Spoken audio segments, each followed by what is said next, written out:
आजचा विषय तरी माझा पक्ष संघटनेचाच होता आणि पक्ष संघटनेतल्या काही नियुक्त्या करायच्या होत्या ज्या मला साहेबांना विचारायचं होतं आणि त्या संदर्भातली आज बैठक होती. ताई, न्यायालयीन कोठडी झाल्यानंतर अद्याप तुम्ही जामिनासाठी अर्ज केलेला नाही. नेमकं कधी जामिनासाठी अर्ज करणार आहेत, काय पुढची प्रक्रिया आहे? आम्ही सगळे परिवारातली लोक मिळून हा निर्णय घेणार आहोत आणि जेव्हा आम्हाला जामिनासाठी अर्ज करायचा आहे तेव्हा पाहिलंच. दुसरी गोष्ट अशी की पुणे पोलिसांनी जे काही तिन्ही वेळेस कोर्टामध्ये वेगवेगळे वक्तव्य केले, तिन्ही वेळेस पुणे पोलीस चुकलेले आहेत किंवा त्याच्या अगोदरपासून आरोप केले जातात की संशय आहे सगळ्यामध्ये. तुम्ही कसं बघता याच्यामध्ये? म्हणजे रिमांड कॉपीमध्येच थेट त्यांच्या पहिल्याच प्रिंटिंग मिस्टेक म्हणून सांगितलं ते कबूलही केलं. तुम्ही विचारलेल्या प्रश्नांमध्येच सगळे उत्तर आहे. प्रांजल खेवलकर रेकॉर्डिंगचे गुन्हेगार आहेत असं सांगितलं होतं ताई, आणि त्याच्यानंतर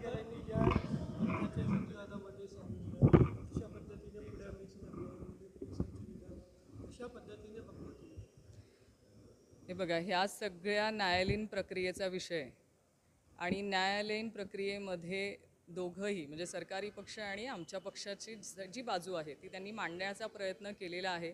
त्याच्यावरती न्यायालयाच्या बाहेर तरी मी वक्तव्य करणं चूक आहे, कारण ह्या सगळ्या प्रक्रियेमध्ये जी जी काय बाजू मांडायची आहे ते वकिलांच्या मार्फत आम्ही तिथे मांडतोय. तुम्ही राज्यभर महिलांचे प्रश्न, वेगवेगळ्या प्रश्नांवरती बोलता, खोटे नाटे गुन्हे राज्यभर दाखल होतात, पण जेव्हा तुमच्या परिवारात असं घडलं, प्रकरण न्यायप्रविष्ट आहे मान्य आहे, पण जेव्हा तुमच्यावर हे आलं तेव्हा काय मी तुम्हाला सगळं सांगितलंय की आत्ता हा विषय न्यायप्रविष्ट आहे. ह्या संदर्भामध्ये जे काय मला माझी बाजू मांडायची असेल ती मी योग्य वेळी योग्य ठिकाणी प्रेस घेऊन मांडेल. तुम्ही किंवा बोलणार आहात गृहमंत्र्यांसोबत? नाही, मी अजून कोणासोबतही या बाबतीमध्ये बोललेले नाही आहे. सरकारकडून असं बोलणाऱ्यांच्या विरोधात प्रत्येक वेळेस काही ना काही कारवाई करत राहतात, तशीच ही कारवाई झाली असं तुम्हाला वाटतंय? असं संपूर्ण महाराष्ट्राला वाटतंय.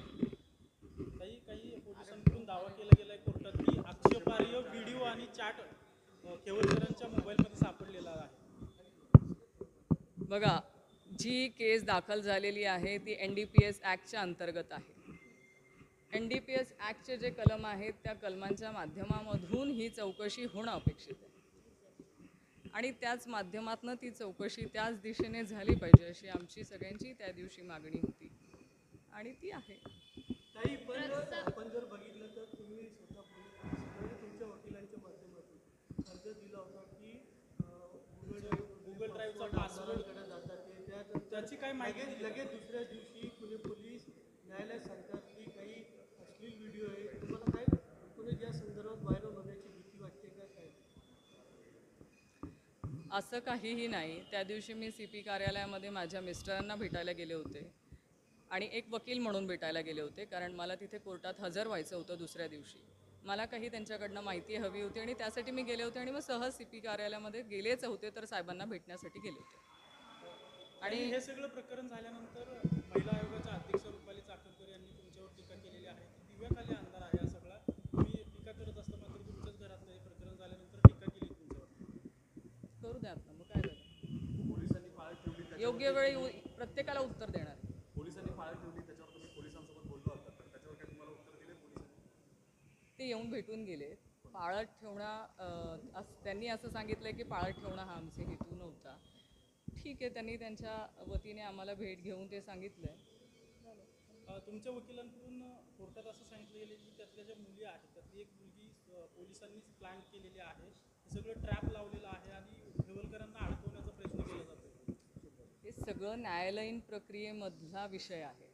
तुम्ही मला त्या केसच्या संदर्भात जी न्यायालयामध्ये चर्चा झालेली आहे त्यामध्ये आम्ही आमच्या वकिलांच्या मार्फत योग्य ती भूमिका मांडणारच आहोत. ताई, पण टार्गेट केलं जातंय का विरोधी कारण बघा, तुम्ही असतील, रोहित दादा असतील, एकनाथ खडसे साहेब असतील, हे जे सगळे विरोधी पक्षातले नेते आहेत ना, ते कुठल्या ना कुठली एक गोष्ट घेऊन वारंवार ट्विट करतात, सरकारवरती टीका करतात.